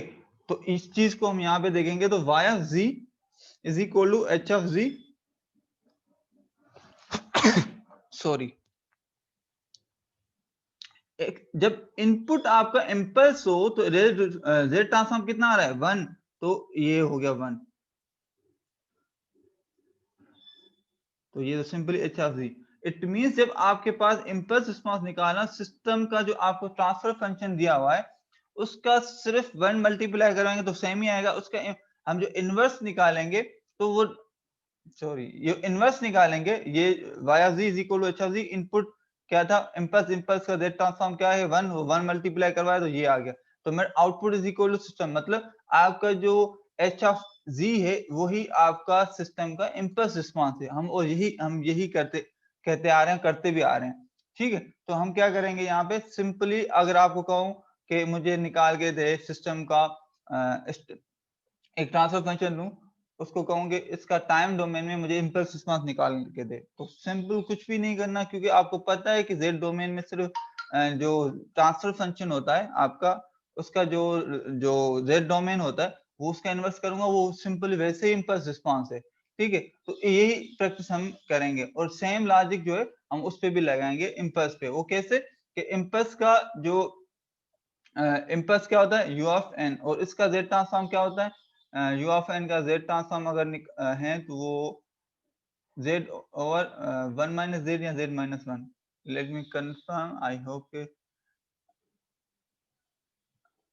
ठीक है, z over z minus 1 मैंने कंफर्म किया, ठीक है। तो ये हमारे पास उसका आ गया। अच्छा, जब आया तो इट मींस आपको मैं कहूंगी मुझे इम्पल्स रिस्पांस निकाल के दे सिस्टम का, तो it means y of z किसके बराबर होगा, h ऑफ z, जो इम्पल्स तो हो गया स्टेप, स्टेप में एक इनपुट जब स्टेप हो तो उसका z ट्रांसफॉर्म क्या है, z ओवर z माइनस 1। तो सिंपल यहाँ पे हम क्या करेंगे, इसके साथ z over z minus 1 multiply करेंगे, ठीक है। तो आई होप अब लॉजिक पूरी क्लियर होगी। जब भी आपके पास इम्पल्स सिस्टम हो, इम्पल्स रिस्पांस का कहा जाए, सिंपल जो h ऑफ z का इनवर्स निकालें, z transform, inverse z transform जो कि z इनवर्स, तो वो आपका जो आएगा वो इम्पल्स रिस्पांस सिस्टम कहलाएगा, और h of n impulse response से ही हम कहते हैं, ठीक है। और जब आपको कहा जाए स्टेप का, स्टेप में क्या करना होता है, y ऑफ z जो आएगा वो h ऑफ z के साथ simply z over z minus 1 multiply करवाएंगे, और उसके बाद उसका निकालेंगे z इनवर्स। ये सिंपली मल्टीप्लीकेशन है, z इनवर्स निकालेंगे तो जो भी आउटपुट आएगा वो आपका होगा step response of that system, ठीक है, y ऑफ n वो विथ स्टेप। और यही लॉजिक जो है ना पूरे इसमें लगाई हुई है। तो मैं अभी इस पे बढ़ता हूँ और आपको स्लाइड दोबारा शेयर करता हूँ, ठीक है। जो मैंने पूरी अभी बात बताई है वो यहाँ पर पूरे ऐसे ही जिक्र हुआ है इसका, ठीक है। तो ये है आपके पास क्या है, ठीक है, जो ये जो z transform of the impulse जो कि 1 है, और h ऑफ n किसके बराबर होता है, ये h of n is equal to बराबर है z inverse of x of z h of z। वही बात होगी कि पहले इन दोनों को मल्टी, अब यहाँ पे x ऑफ z किसके बराबर है, क्योंकि इनपुट आपके क्या है, इम्पल्स है, 1 के बराबर है, तो ये क्या बनेगा, सिंपली h ऑफ z बन जाएगा। उसका इनवर्स निकालेंगे तो h ऑफ n मिलेगा, और वही सिस्टम का इम्पल्स रिस्पांस है। और स्टेप रिस्पांस के लिए आपके पास क्या है, स्टेप जो u ऑफ n है उसका z ट्रांसफॉर्म क्या है, ये मतलब जब हम सिस्टम को इनपुट दें एज स्टेप सिग्नल, तो उस टाइम हमारे पास y ऑफ n किसके बराबर होगा, z inverse of x of z, h of z, x of z। x of z यहाँ पे क्या होगा, x ऑफ z यहाँ पर ये होगा, ठीक है, क्योंकि इनपुट हम क्या दे रहे हैं, इम्पल्स, उसका हमने z ट्रांसफॉर्म निकाला, इनपुट दे रहे हैं यूनिट स्टेप, उसका हमने इम्पल्स निकाल दिया, तो वो जो z सॉरी इसका z ट्रांसफॉर्म निकाल दिया, z ट्रांसफॉर्म आपका ये आ गया इम्पल्स इसका स्टेप का, वो उसके साथ मल्टीप्लाई करवाएंगे, फिर लास्ट में बाद में इनवर्स टेक्निक अप्लाई करेंगे। और इनवर्स टेक्निक हम मोस्टली कौन सी अप्लाई करते हैं, पार्शियल वाली, क्योंकि ये पार्शियल फ्रैक्शन वाली काफी इजी है, थोड़ी लेंदी लगती है मगर इजी है काफी, एक दफा प्रैक्टिस है तो फिर आपको आउटपुट मिल जाएगा। अब आई होप क्लियर हो गया होगा सबको, और यही लॉजिक ना यहाँ पर सारी बताई हुई है, ठीक है। Z transform general system, z जो जेड डोमेन में सिस्टम का जो रिस्पॉन्स निकालना है टू एनी इनपुट, वो y of z is equal to x of z h of z इसके बराबर होता है। ये प्रॉपर्टी हम पहले ही पढ़ चुके हैं। जो टाइम फ्री जेड डोमेन में जो मल्टीप्लिकेशन है एक्चुअल में टाइम डोमेन में वो कन्वोल्यूशन है। तो ये पूरी लॉजिक अब समझ में आ गई होगी कि हो क्या रहा है एक्चुअल में। तो अब इस सारी चीजों को हमने जो अंडरस्टैंड किया है, अब एक प्रॉब्लम से थ्रू उसको समझते हैं कि भाई ये प्रॉब्लम जो है इसको कैसे किया जा सकता है या इसको किस तरीके से अप्लाई।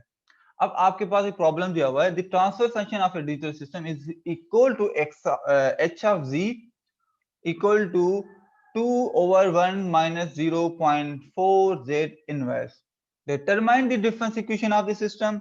मतलब आपको z डोमेन में दिया हुआ है और आपसे पूछा क्या हुआ है कि आप बताएं कि इस सिस्टम की डिफरेंस इक्वेशन क्या होगी। पहली बार find the pole zero plot and evaluate the stability, और आपको इस सिस्टम का जीरो एंड पोल बताना है और मालूम करना है, और ये भी बताना है कि भाई स्टेबल है या नहीं है। अब देखो जो अभी तक हम जितनी भी लाइनिंग करके आए हैं पिछले 7-8 स्लाइड्स में 9 में, जो भी हम स्टेबिलिटी के हवाले से और डिफरेंस इक्वेशन क्या, वो सारी समझो कि एक प्रॉब्लम में हम अप्लाई कर रहे हैं। और देन लास्ट में हमने find and plot the impulse response. कितनी चीजें पूछी हुई हैं मगर कोई मुश्किल नहीं है क्योंकि हम सारी चीजें कवर करके हैं। डिफरेंस इक्वेशन कैसे निकालनी है, ठीक है, यहाँ पर डायरेक्ट की हुई है। मैं इसको आप लोगों को ना अगेन थोड़ा सा कैमरा में करके दिखाता हूँ।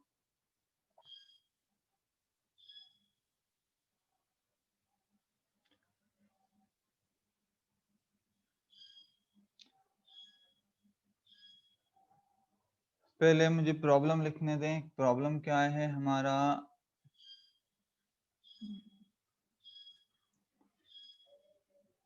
h of z is equal to 2 over 1 minus 0.4 z inverse. इसकी निकालनी है difference equation. h of z किसके बराबर होता है, y of z is equal to x of z is equal to over minus 0.4 z inverse.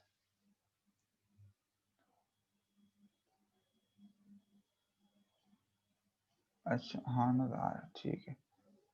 Simple cross multiplication करेंगे तो ये बन जाएगा y of z 1 minus 0.4 z inverse, और ये बन जाएगा 2x of z। इनके इनवर्स निकालेंगे तो ये तो सिंपली y of n आएगा, और ये क्या आएगा 0.4 y of n। z inverse indicate किसको करती है, 1 यूनिट डिले को। y of n minus 1 is equal to 2 of x of n।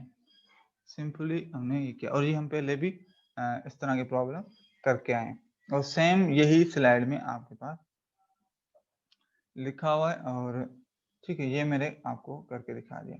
तो ठीक है, तो अब मैं आगे बढ़ता हूँ स्लाइड की तरफ।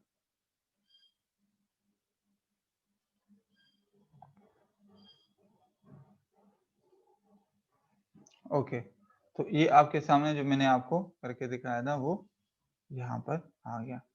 कैमरा पे भी ये नजर आ रहा होगा, ये जो है आपके पास यहाँ पर, ठीक है। ये इस्तेमाल है विंडो, मगर आई होप कि ये आपको क्लियर हो रही होगी यहाँ पर।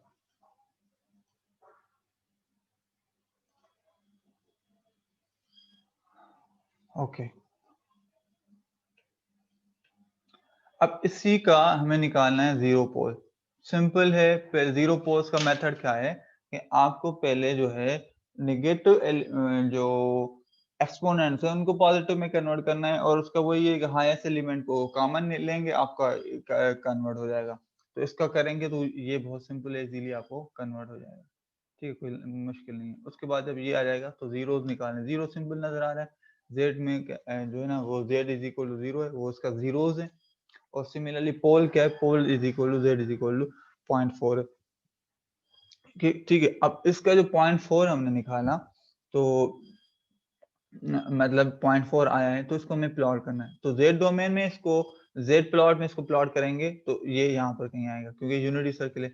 अच्छा, ये मैग्नीट्यूड इसका कितना है, लेस देन 1 है, तो उसी से हम देख के बता सकते हैं, हमें प्लॉट करने की जरूरत भी नहीं थी कि ये जो है आपका वो लाया करता है इनसाइड यूनिट सर्कल। तो so the system is stable. So हमने कितनी चीजें की, पहले उसके डिफरेंस इक्वेशन निकाले, फिर जीरो पोल निकाल के फिर हमने इवेल्युएट किया कि हाँ वो सिस्टम स्टेबल है या नहीं है। तो आपने दो चीजें कंप्लीट कर ली, उसके ए और बी। देखो कितना सिंपल है, चीजें सिर्फ समझ में जब आई हुई हैं, मेथड पता है, तो कोई कॉम्प्लेक्सिटी नहीं है। आपको इसकी जगह कोई और मिसाल दो ट्रांसफर फंक्शन आ जाए तो यही मेथड अप्लाई करने, और फिर आपको पता चल जाना है कि क्या है क्या नहीं है। अच्छा, अब इंटरेस्टिंग ये थर्ड जो है वो है find and plot the impulse response. अच्छा, यहाँ पर जो है इम्पल्स रिस्पॉन्स जो है डायरेक्टली किया हुआ है, मगर इसका मैं आपको समझा दूं इम्पल्स रिस्पॉन्स क्या है। इम्पल्स रिस्पॉन्स को मैंने अभी आपको जिक्र किया था कि किसके बराबर है, जो आप एच ऑफ जी का जो निकालेंगे, इनवर्स निकालेंगे, वो डायरेक्टली इम्पल्स रिस्पॉन्स ही होता है, ठीक है। तो मतलब हमें कोई एक्स्ट्रा कुछ एफर्ट नहीं करनी पड़ेगी, ठीक। तो इसका ही इनवर्स निकालें, और ये थोड़ा सा अगर गौर करें तो ये किससे रिसेंबल्स करता है, a power n, u of n का जो z ट्रांसफॉर्म क्या होता है, z over z minus a, ठीक है। तो ये जो 2 है ये तो कोएफिशिएंट कॉमन हो जाएगा, तो ये इक्वेशन वो बन रहा है। तो यहाँ पे a किसके बराबर है, 0.4 के बराबर है, ठीक है। तो इट मींस ये बन जाएगा 0.4 टू 0.4a⁻n। तो यही चीज जो है आपको, ये देखो 2.4a⁻n u(n), ये इसका डायरेक्टली इम्पल्स रिस्पॉन्स आ गया। और इसको प्लॉट कर देंगे, प्लॉट तो सिंपल मैटलैब पे आप इसको इक्वेशन पुट करें और आपको प्लॉट भी मिल जाएगा। और वैसे भी आप प्लॉट कर सकते हैं, n is equal to 0 put करें तो ये 1 हो जाएगा, 2 मैग्नीट्यूड आएगा, ठीक है।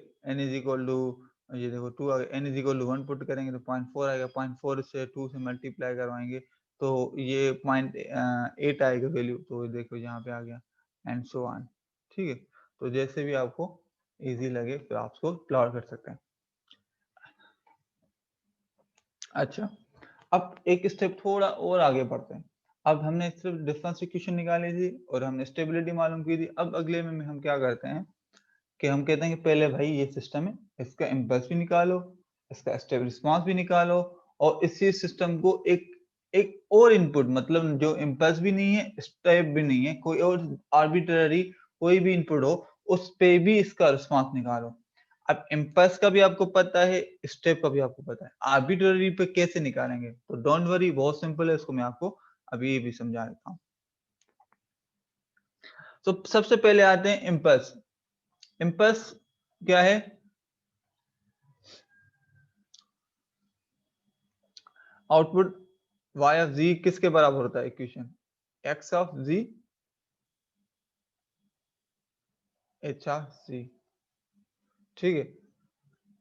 इम्पल्स का x ऑफ z किसके बराबर है? 1। तो इट मींस ये सिंपल, जो आप इसी का इनवर्स निकालेंगे वही आपका इम्पल्स रिस्पांस होगा टाइम डोमेन में, ठीक है, h of n। Step response के लिए हमें क्या करना पड़ेगा? हमें इसके साथ मल्टीप्लाई करवाना पड़ेगा जो स्टेप रिस्पांस का z ट्रांसफॉर्म है, जो कि z/z-1 है, ठीक है। वो मल्टीप्लाई करेंगे, उसके बाद इनवर्स इसका निकालेंगे, z ट्रांसफॉर्म निकालेंगे, फिर वो आपको y ऑफ n मिलेगा। तो यहाँ पर जो system response to the any given input कैसे निकालेंगे, इसका भी कोई कॉम्प्लेक्स नहीं है। सिंपली इसका z ट्रांसफॉर्म निकालें, z ट्रांसफॉर्म जब निकल जाएगा वो इसके साथ मल्टीप्लाई करवाएंगे, ठीक है। अब इसका कुछ आएगा z/z-0.4, ठीक है। तो ये टेबल से आप इजीली पता, इसको जब मल्टीप्लाई करेंगे उसके बाद आप उसका inverse z transform using the partial fraction, जो कि हम पिछले लेक्चर में कर आए हुए हैं, पिछले लेक्चर्स में, उसको अप्लाई करेंगे तो आपका इसका सिस्टम को to the any given input easily मालूम कर सकते हैं। तो इसमें कोई क्या कहते हैं कि मुश्किल नहीं है, आप लोग इजीली कर सकते हैं। तो जहां पे मुझे जरूरत लगी कि आपको कैमरा के थ्रू में समझा दूंगा, अदरवाइज हम इसको स्लाइड पे देखते हैं। सबसे पहले आते हैं इम्पल्स रिस्पांस पे। अच्छा, अब इम्पल्स रिस्पांस जब हम निकालने जा रहे हैं तो यहाँ पे एक दिक्कत आ रही है। हमने क्या कहा था कि पार्शियल फ्रैक्शन वाली टेक्निक जो है ना अप्लाई होती है हमारे किस पे? स्ट्रिक्टली जो strictly proper rational functions. Proper rational functions कौन से हैं? जिसमें आपके जो डिनोमिनेटर का पावर हो कम से कम भी 1 डिग्री ज्यादा हो आपके उससे, जो न्यूमरेटर से, ठीक है। अब यहाँ पे तो दोनों बराबर है, तो ये स्ट्रिक्ट प्रॉपर फंक्शंस नहीं है, तो उसके लिए क्या किया हमने? दोनों साइडों से z को डिवाइड कर दिया। इससे फायदा क्या हुआ? आपका ओरिजिनल इक्वेशन भी चेंज नहीं हुई। कैसे? क्योंकि ये z में कैंसिल हो सकता है, तो ओरिजिनल इक्वेशन वही रहेगी, वो भी चेंज नहीं हुई, हमने दोनों साइड डिवाइड कर। तो ये जो पार्ट है ये स्ट्रिक्टली प्रॉपर फंक्शन बन गया, पहली बार। अब जब ये बन गया तो फिर पार्शियल फ्रैक्शन इजीली लगा सकते हैं। कैसे? ये इसके फैक्ट डिकम्पोज करें इन लोअर ऑर्डर्स में, कैसे करेंगे? ये 1/z हो जाएगा, और ये b/z-0.4 फैक्टर है तो इस पे आ जाएगा। उसके बाद a और b की वैल्यूज मालूम करेंगे। a और b की वैल्यू मालूम कैसे होंगे? अब यहाँ पे a की मालूम कैसे होगी? मैं यहाँ पे ये कॉपी भी कर देता हूँ,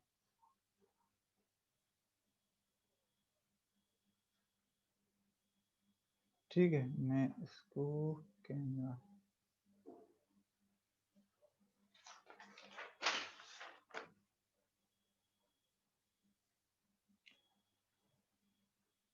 ठीक है। तो हमारे पास क्या था?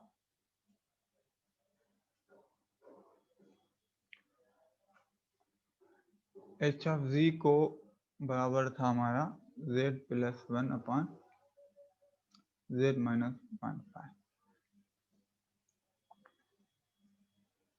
तो ये था हमारा, ठीक है। इसको स्ट्रिक्टली प्रॉपर फंक्शन में करने के लिए क्या किया हमने, इधर भी z डिवाइड किया, इधर भी z, तो ये हो गया, इसका पावर हायर हो गया उससे, तो अब क्या हो गया, a ओवर z प्लस, इसको डिकम्पोज किया,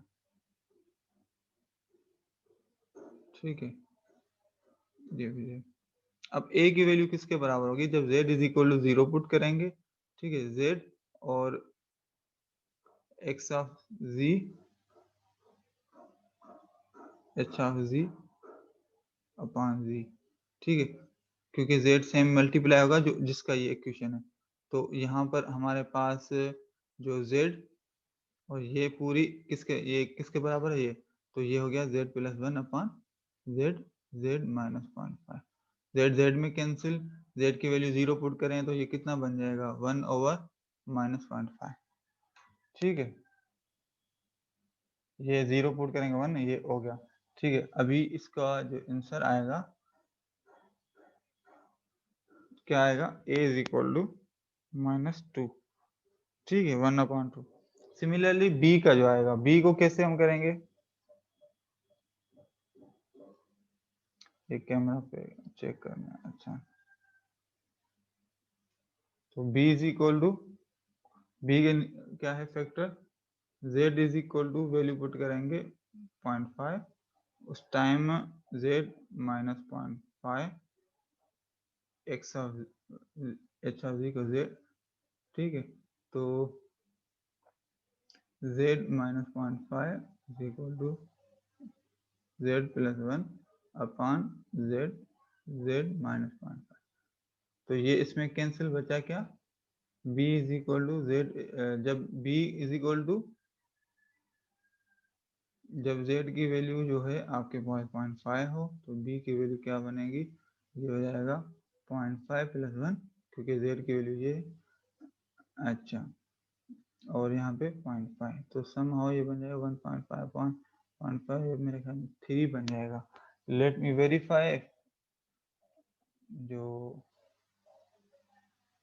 ठीक है, तो a और b की वैल्यूज मिल गए, तो अब मेरे ख्याल में आप लोगों को ये तरीका समझ में आ गया होगा,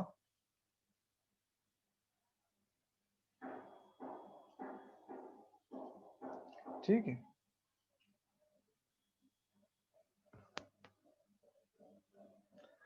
ओके, तो a की वैल्यू जो है आपके पास 2 है, और ये देखो -2 है, b की वैल्यू 3 है।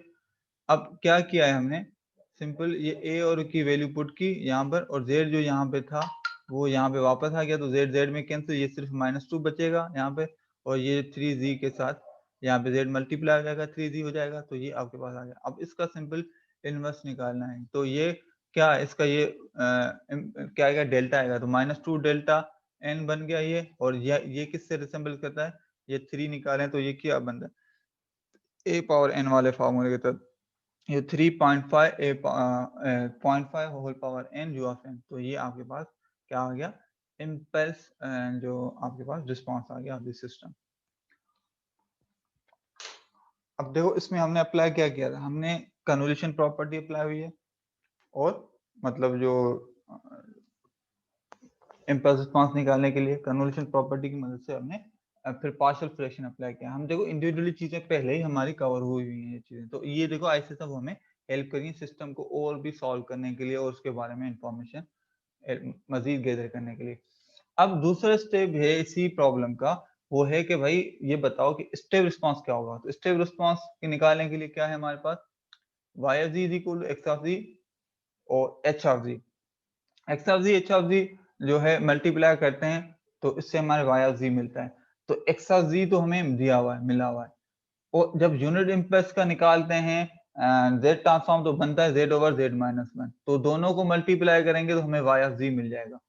अब यहाँ पे भी वही सेम प्रॉब्लम कि आपके पास जो है आपको स्ट्रिक्ट प्रॉपर फंक्शन चाहिए, मगर यहाँ पे हमें दोनों साइडों पे डिवाइड बाय z कर लें तब भी बात सेम है, या ये z जो है इसको इधर ले आए तब भी बात सेम है, एक ही हमें जवाब मिलेगा।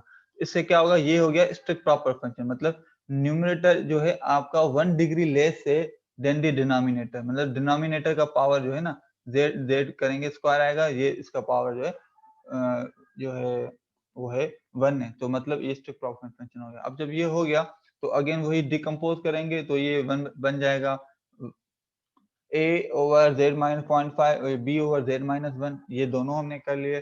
तो उसके बाद a और b की वैल्यू मालूम करेंगे। मैं दोबारा रिपीट प्रोसेस नहीं कर रहा, मगर आपको आइडिया हो गया कि कैसे मालूम करते हैं। एग्जैक्ट सेम वे में आप वैल्यूज निकालेंगे तो यहाँ पर आती हैं a इक्वल -3 और b इक्वल टू 4 आएगा।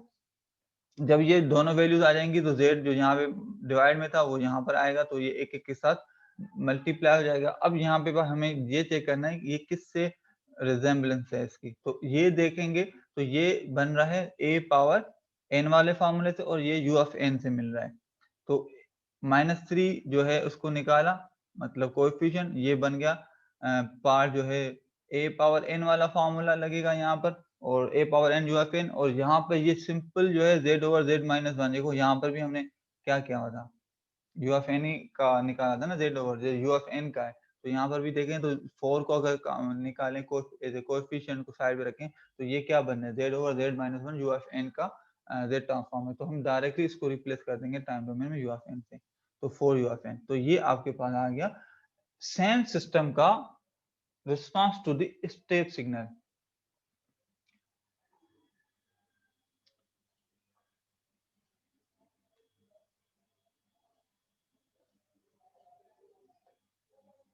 ओके, अब तीसरे स्टेप में इसमें जो पूछा गया है वो है इसी सिस्टम का रिस्पांस टू द इनपुट जो दिया हुआ है। अब पिछलों में हमने जितना भी किया है वो सारा क्या है, इम्पल्स का और स्टेप का किया हुआ है। अब यहाँ पर इनपुट अलग दिया हुआ है तो अगेन लॉजिक वही लगेगी। लॉजिक क्या लगाई हुई है यहाँ पर, y of z is equal to x of z h of z, convolution property of the z transform. ठीक है, उसके मुताबिक आउटपुट जो z डोमेन में होता है वो बराबर होता है impulse response of the system and output जो है इनपुट है, उन दोनों को सिर्फ मल्टीप्लाई कर देंगे z डोमेन में, सिर्फ मल्टीप्लीकेशन। तो यही लॉजिक हम यहाँ पे क्या करेंगे, इसको हम करेंगे z transform 0.5 whole power n u of n, इसका टेबल से निकालेंगे तो सिंपल क्या आएगा, जो ये है फॉर्मूला यहाँ पे लगेगा a power n u of n वाला, वो क्या होता है z over z minus a। तो यहाँ पर a क्या है 0.5 है, तो यहाँ पर उसमें ये 0.5 होगा, इसमें कहीं थोड़ी सी माइनर मिस्टेक है। ठीक है, ये 0.5 होगा, या इसको ही आप 0.25 कर दें, किस्सा खत्म हो जाएगा। ठीक है, तो ये हो गया। अब इन दोनों को मल्टीप्लाई करेंगे टाइम डोमेन में और फ्रीक्वेंसी डोमेन में, सॉरी फ्रीक्वेंसी डोमेन में मल्टीप्लाई करवाएंगे तो हमारे पास क्या आ जाएगा, ऑटोमेटिकली y ऑफ z हमें मिल गया। समझोगे, रिस्पांस तो हमें इस इनपुट पे सिस्टम का रिस्पांस z डोमेन में हमें अब मिल गया। अब हमारा नेक्स्ट स्टेप क्या है, अब हमारा नेक्स्ट स्टेप ये है कि उसको टाइम डोमेन में कन्वर्ट करना है। वो कैसे कन्वर्ट होगा, with the help of the inverse z transform, जो कि हमने प्रीवियस लेक्चर में किया हुआ है। और उसका जो मेथड है पार्शियल फ्रैक्शन, वो मेथड को हम उस पर रिलाई करेंगे। ठीक है, तो अब उसको हम उसमें ले आते हैं। अब पार्शियल फ्रैक्शन से इनवर्स z ट्रांसफॉर्म करने की लॉजिक क्या है कि भाई पहले आपको ये देखना है, चेक करना है क्या जिस ट्रांसफर फंक्शन आप z ट्रांसफॉर्म करते हैं क्या वो strict proper z transfer function है या नहीं। स्ट्रिक्ट प्रॉपर जो ट्रांसफर फंक्शन का मतलब क्या है कि आपके पास जो डिनोमिनेटर का जो हाईएस्ट पावर है वो कम से कम 1 डिग्री ज्यादा हो आपके न्यूमरेटर से। अब यहाँ पे न्यूमरेटर कितना हो गया हमारा, न्यूमरेटर अगर देखें तो z स्क्वायर होगा, ये मतलब 2 पावर होगा। इसका भी अगर नोट करें, मतलब z को z से मल्टीप्लाई करेंगे तो z स्क्वायर बनेगा, तो इसका भी हाईएस्ट डिग्री क्या बनेगा, 2 बनेगा। तो इस चीज को खत्म करने के लिए क्या हमने किया, लॉजिक लगाई थी पिछले प्रॉब्लम्स में, प्रीवियस स्लाइड्स में भी लगा कर आया हूं। आप दोनों साइडों को डिवाइड कर दें, मतलब इस साइड को डिवाइडेड बाय z और इस साइड को भी डिवाइडेड बाय z, तो z z में कैंसिल हो जाएगा और ये बन जाएगा y of z over z, और ये हो गया आपके पास, ये बन गया, ये बन गया z प्लस 1 और z माइनस 0.5 और ये z माइनस 0.25। ठीक है, अब ये हो गए हमारे लॉजिक। अब हो गया हमारा स्ट्रिक्ट प्रॉपर जो फंक्शन। अब स्ट्रिक्ट प्रॉपर फंक्शन कैसे हुआ, ये z इसमें हाईएस्ट पावर z की क्या है 1 है, और यहाँ पर अगर हम इसको सॉल्व मतलब दोनों को मल्टीप्लाई करवाएंगे तो ये जेड स्क्वायर बन जाएगा। तो यहाँ पे हाईएस्ट पावर आपका जो बनेगा वो 2 बनेगा। तो इट मीन्स अब डिनोमिनेटर का जो हाईएस्ट पावर ज्यादा है, कम से कम 1 डिग्री ज्यादा आना चाहिए, तो वो है यहाँ पर। ठीक है, तो ये तो हमें हो गया, रिजॉल्व हो गया। पार्शियल फ्रैक्शन के जो रूल के मुताबिक अब ये जो फैक्टर्स हैं, इस फैक्टर के लिए a over z minus 2 a over z minus 0.5 और ये b ओवर जो दूसरा फैक्टर है आपका उसके लिए प्लस b ओवर किया, z माइनस 0.25 करके हमने रखा। अब यहाँ पर हमें क्या मालूम करना है, सिंपल आपको a और b की वैल्यूज मालूम करनी है। अब a और b की वैल्यूज जो है ना, मैं यहाँ पे कॉपी पे नहीं कर रहा क्योंकि मैंने पिछले सारे एग्जांपल्स में करवाया हुआ है, कॉपी पे जो सॉल्व करके दिखाया हुआ है। सेम लॉजिक अप्लाई करेंगे, लॉजिक अप्लाई करेंगे तो आप इजीली एक लाइन में आंसर निकाल सकते हैं। a जो है वो बराबर हो जाएगा 6 के, b बराबर हो जाएगा -5 के। जब ये दोनों वैल्यूज पुट करेंगे इसमें 6 और -5 तो ये इसके बराबर हो जाएगा। ठीक है, अब ये जो z है अभी यहाँ पर, इसको फिर वापस इधर मल्टीप्लाई करवा देंगे तो ये y और z किसके ऊपर बन गया, 6z over z minus 0.5 minus 5z over z minus 0.25, ये हो गया हमारा। अब ये हमारे पास जो ये हाईएस्ट ऑर्डर था, मतलब इसको हमने हायर ऑर्डर को डिकम्पोज कर दिया लोअर ऑर्डर में। यही सिंपल पार्शियल फ्रैक्शन का काम होता है। अब z ट्रांसफॉर्म टेबल से हम करेंगे इसकी रिजेम्बलेंस के ये किस किस से मैच होते हैं। सेम पैटर्न जो प्रीवियस एग्जांपल्स में हम करके आ रहे हैं कि y of n is equal to 6 को निकालें तो ये बन जाता है 0.5 whole power n। Inverse z transform with help करेंगे टेबल तो ये आपके पास बन जाएगा इसका। यहाँ पर भी नेट करें, चेक करें तो -5 को अगर रखें तो ये किसके, ये लॉजिक इसमें भी कौन सी लगेगी, a पावर n वाला फॉर्मूला। a पावर n क्या होता है, z over z minus a। तो इट मींस अगर ये z डोमेन में हो तो टाइम डोमेन में इसको हम इससे रिप्लेस कर देंगे। तो यहाँ पर जो a आपके पास क्या है 0.25 और यहाँ पर a क्या है 0.5, तो यहाँ पर a पावर मतलब 0.5 a n हो गया और यहाँ पर a किसके बराबर है 0.25 0.25 होल पावर n जो ऑफ n हो गया और -5 तो उसका कोएफिशिएंट जो है वो आ गया।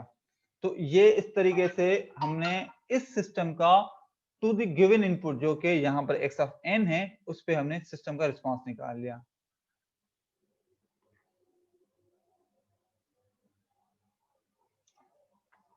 सो आई होप कि ये चीज बिल्कुल क्लियर हो गई होगी क्योंकि पिछले एग्जाम जो लेक्चर्स में हमारा पार्शियल फ्रैक्शन की इतनी ज्यादा प्रैक्टिस करवाई हुई है, उम्मीद है कि इसमें तो कुछ भी मुश्किल नहीं होगी, ये उस हिसाब से बहुत सिंपल है। अच्छा, अब इन्हीं दोनों सिग्नल्स को प्लॉट किया हुआ है तो प्लॉट करने के लिए आप मैटलैब की हेल्प से क्या हुआ है, आप वैसे भी इसको सॉल्व प्लॉट कर सकते हैं। n is equal to 0 1 2 put करते जाएं इक्वेशन में और जो भी न्यूमेरिकल की वैल्यू आएगी वो लिखते जाएंगे। तो इस एग्जांपल के साथ हमने इस एग्जांपल में जो समझा वो था सिस्टम का इंपल्स रिस्पांस, स्टेप रिस्पांस और सिस्टम का response to any different input. ठीक है, तीनों को हमने ऑब्जर्व किया। अब इससे लास्ट में एक जो है ना हम समरी निकाले वो है कि वो ये है कि impulse response of A stable system, stable point क्या है स्टेबल, और स्टेबल सिस्टम किसको हमने कहा है अभी, वो सिस्टम जिनके जो पोल्स हैं उनका मैग्नीट्यूड लेस देन 1 हो और हमेशा यूनिट सर्कल जो है जेड डोमेन में जो जेड प्लेन है उसके जो यूनिट सर्कल के इनसाइड हो, तो ऐसे सिस्टम को हम स्टेबल सिस्टम कह रहे हैं। तो अब हमारा पॉइंट यहाँ पे क्या हुआ, the impulse response of stable system always settles to 0। ठीक है, वो हमेशा 0 के तरफ अप्रोच करता है। The step response of a stable system always set us to a constant value। जो स्टेप रिस्पांस होता है वो हमेशा सेटल जो होता है या कहीं पे एक वो स्टेबल सिस्टम का हमेशा किसी न किसी एक खास कांस्टेंट वैल्यू पे आता है।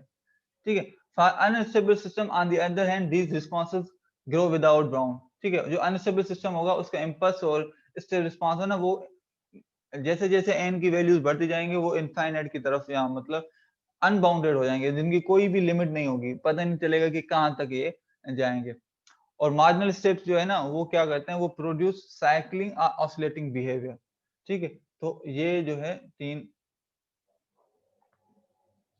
अब कुछ इलस्ट्रेशंस हैं स्टेबल सिस्टम कौन से हैं? अगेन जो ऐसे सिस्टम जिनके पोल्स, ये पोल्स कौन से होते हैं? जो आपके ट्रांसफर फंक्शन के डिनोमिनेटर के जो पॉलिनोमियल है उसके जो रूट्स होते हैं उनको हम कहते हैं पोल्स। तो पोल्स अगर आपके जेड प्लेन में इनसाइड द यूनिट सर्किल, मतलब ये जो सर्किल है ये 1 मैग्नीट्यूड का है, अगर इसके इनसाइड है तो हम कहते हैं सिस्टम को स्टेबल। तो जब भी सिस्टम स्टेबल सिस्टम का जो इंपल्स रिस्पांस है, अगर हम इसको इंपल्स रिस्पांस देते हैं, वो हमेशा किस में कहता है? Settle to zero. मतलब जैसे जैसे एन की वैल्यू आगे बढ़ती जाएंगी वो स्टेबल सिस्टम होगा तो वो ऐसा ऐसा जीरो की तरफ ही बढ़ेगा।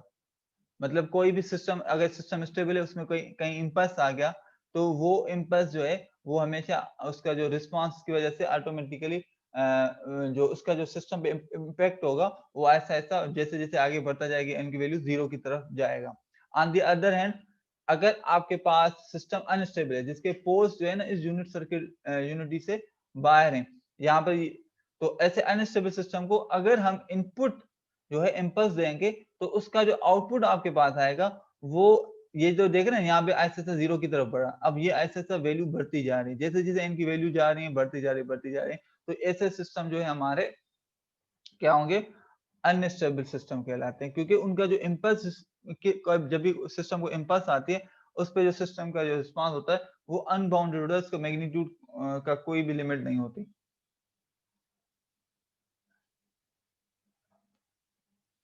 अब ये जो जितनी भी हमने पूरी डिस्कशन की है इम्पल्स की, जीरो पोल्स की, प्लॉटिंग की, सिस्टम का इनपुट की, सारी समझो कि उसकी अब समरी है जितना भी उसको इलिस्ट्रेशन यहाँ पे जो दिखाई जा रही है।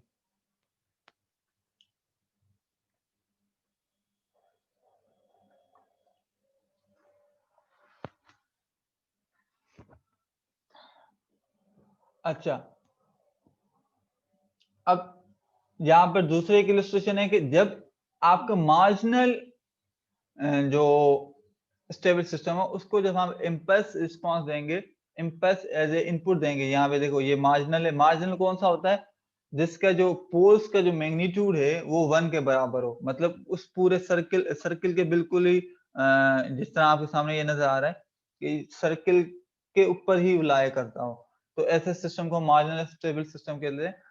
तो मार्जिनल में जब हम इसको इम्पल्स देते हैं, जैसे मिसाल दो ये सिस्टम है, इसको इम्पल्स दिया तो ये इसके जो है 1-1-1 बिहेवियर चलता जा रहा है। और इसी तरीके से आपके पास एक और जो अनस्टेबल सिस्टम है इसमें आप जो वो भी इम्पल्स दिया तो इसका बिहेवियर फिर ऐसा ऐसा इन्फिनिटी की तरफ जा रहा है। तो ये जो है हमने सारे केसेस देख लिए हैं, 3 केसेस हैं inside the marginal stable system, unstable system और मार्जिनल स्टेबल सिस्टम। तो दोनों तीनों केसेस में मैंने आपको ये दिखा दिया है। अच्छा, अब बिल्कुल एंड की तरफ जा रहा हूँ लेक्चर के। अब जितनी भी हमने चीजें की हैं तो उनको समझो कि समरी बना रहे हैं। वो ये कि among the stable system, the closer the poles are to the unit circle, the longer the impulse and step response take to settle to their final values. अब इसका मतलब क्या है? मतलब ये है कि ये जो आप देख रहे हैं ना, जितना ये जो पोल है करीब होगा आपके पास इस यूनिट सर्किल के करीब होगा, मतलब ये पोल बजाय इसके अगर ये बिल्कुल इधर कहीं 0.9 इसकी वैल्यू होती तो तब भी सिस्टम स्टेबल होता, मगर जितना आपके पास ये पोल जो है करीब होगा यूनिट सर्किल के, मतलब इसकी जो वैल्यू होगी 1 के करीब होगी उसके मैग्नीट्यूड की, तो ये जो आप देख रहे हैं ना उतना ज्यादा टाइम लगाएगा उसको जीरो पे आने के लिए, सेटल होने के लिए। मतलब ये एक होता है ना, ये यूं हो के सिस्टम पे बस आई डायरेक्ट यूं जीरो हो गया, और दूसरा सिस्टम है कि बहुत ज्यादा टाइम ले रहा है। तो ये जो जल्दी आपका जीरो पे आ जाता है वो सिस्टम होगा जिसका जो पोल होगा वो जीरो के करीब तर होगा, और जिसका 1 के पोल का जो मैग्नीट्यूड 1 के करीब तर होगा वो ज्यादा टाइम लगाएगा, मतलब ज्यादा सैंपल्स के बाद जाके सेटल होगा।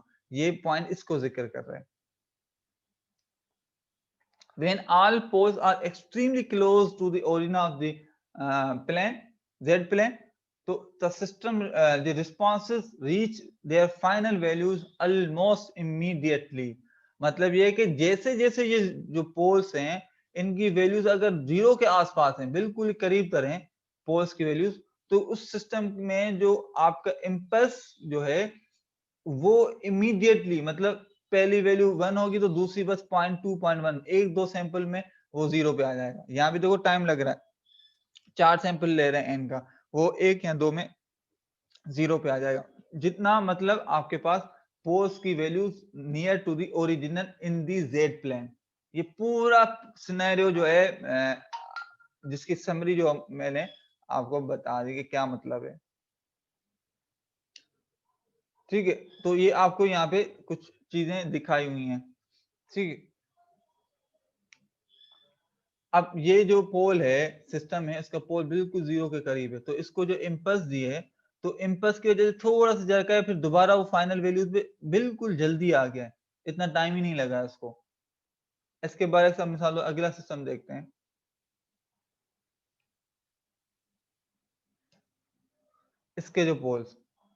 इसके पोल्स भी मतलब 0 के करीब करें, तो इसमें इम्पल्स दी तो थोड़े से एक दो सैंपल्स के मतलब जल्दी ही वो उसकी जो फाइनल वैल्यू सिस्टम की जो भी थी उस पे वो रीच हो गया। अब इसके बाद अब यहाँ पे एक सिस्टम है जिसका जो वैल्यू है ना 0 के करीब नहीं है बल्कि यूनिटी के आसपास है, तो इसका जो इम्पल्स है या इसका इम्पल्स रिस्पॉन्स है वो क्या हो रहा है, इतना ज्यादा टाइम ले रहा है। वहां पे क्या हो रहा था, अगर पीछे नोट करें, एक दो सैंपल्स में ही यहाँ पर आपका स्टेबल हो जाता है, 0 पे आ जाता है, और ये जो स्टेप रिस्पॉन्स था वो भी एक दो वैल्यू के बाद डायरेक्ट आपकी फाइनल अपनी फाइनल वैल्यू पे आता है। यहाँ पे अब देखो इतने सैंपल, मतलब ये इसकी जो 0 है, अब ये इतने सैंपल लिए हैं इसको 0 होने के लिए, सिर्फ सिस्टम का पोल जो है करीब किसके है, यूनिटी के। सिमिलरली जो स्टेप रिस्पॉन्स है वो भी जो आपके पास जो भी उसका रिस्पॉन्स है वो अपनी फाइनल वैल्यू पे आने के लिए काफी टाइम लग रहा है उसको, ज्यादा सैंपल्स एन के सैंपल ज्यादा ले रहे हैं, और वहां पे क्या हो रहा था, एन के सैंपल तो कितने हैं 10 के अंदर अंदर, ये देखो 10 के अंदर अंदर ही ये हो रहा था, ये भी 10 के अंदर अंदर ही अपने फाइनल वैल्यू पे आया था। तो ये इम्पैक्ट पड़ता है आपके पोस्ट की पोजीशन का। ठीक है, यहाँ तक बात आई होप क्लियर हो गई होगी। पिछली जितनी भी अंडरस्टैंडिंग हमने की है उस चीज को समझो कि समराइज कर रहा है कि क्या मतलब होता है इसका ओवरऑल सिस्टम पे जीरो और पोस्ट की पोजीशन का क्या इम्पैक्ट पड़ता है, किस तरीके से हमें इस सिस्टम की स्टेबिलिटी के बारे में इंफॉर्मेशन बताते हैं, वो पूरी अभी यहाँ पे समराइजेशन हो गई। अच्छा, अब यहाँ पर हमारे पास दूसरा है पोस्ट नियर यूनिट सर्किल। जब आपके पास पोस्ट नियर यूनिट सर्किल होते हैं, मतलब बिल्कुल उनकी वैल्यू या तो 1 हो या बिल्कुल 0.99 के पास हो, तो इसको हम कहते हैं मार्जिनल स्टेबल सिस्टम। और ऐसे सिस्टम में हमने क्या कहा था कि ऑसिलेटिंग बिहेवियर आता है। अब यहाँ पे इम्पल्स दिया तो इम्पल्स में अब ये ऑसिलेटिंग बिहेवियर आ रहे हैं। ठीक है, तभी इनको मार्जिनल स्टेबल सिस्टम कहलाते हैं। और इनका भी इस जो यूनिट इम्पल्स स्टेप रिस्पांस भी जो आ रहा है इसका ऑसिलेटिंग बिहेवियर के बाद जाके उसमें आ रहा है।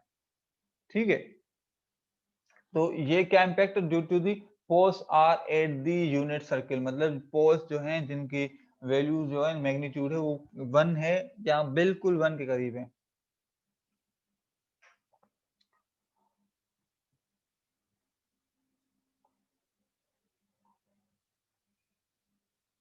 ओके, इसके साथ ही इस लेक्चर का जो हमारा इम्पल्स रिस्पॉन्सेज और ये सारे जो हैं हमें मैं लेक्चर यहाँ पे एंड कर रहा हूँ। और उसमें जिसको भी जो क्यूरीज हो किसी के हवाले से पूछना हो, क्योंकि अब ये जो टॉपिक है मैं यहाँ पे एंड कर रहा हूँ। अब नेक्स्ट टॉपिक होगा हमारा जो वो है discrete time for frequency analysis of the discrete time signal, जिसमें डीटीएफ डीटीएफटी डीएफटी और आपका डीएफटी को फिर इम्प्लीमेंट करने की टेक्निक जिसको हम एफएफटी, जो कि बहुत फेमस टेक्निक्स हैं, और उसके जो करेंगे तो और ये हमारे जो ना जितने भी टॉपिक्स में करवा रहा हूँ ये सारे फाइनल एग्जाम्स के हवाले से बहुत इंपॉर्टेंट है, क्योंकि इन सब में अंडरस्टैंडिंग जो अभी तक हम जितने भी पढ़ते आए हैं इन सब अंडरस्टैंडिंग को हम उनको हमें हेल्प करेगी उन चीजों को समझने में।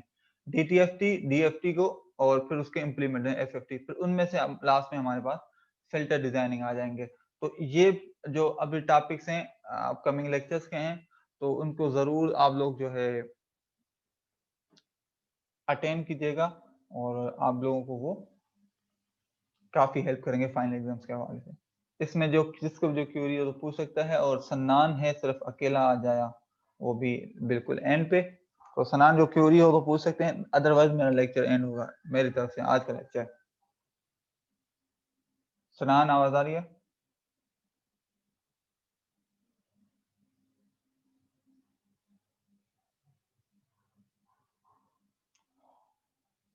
ओके, फिर मैं आज का लेक्चर यहीं पे एंड कर रहा हूँ। ओके, फिर अपना ख्याल रखिएगा। अल्लाह हाफिज।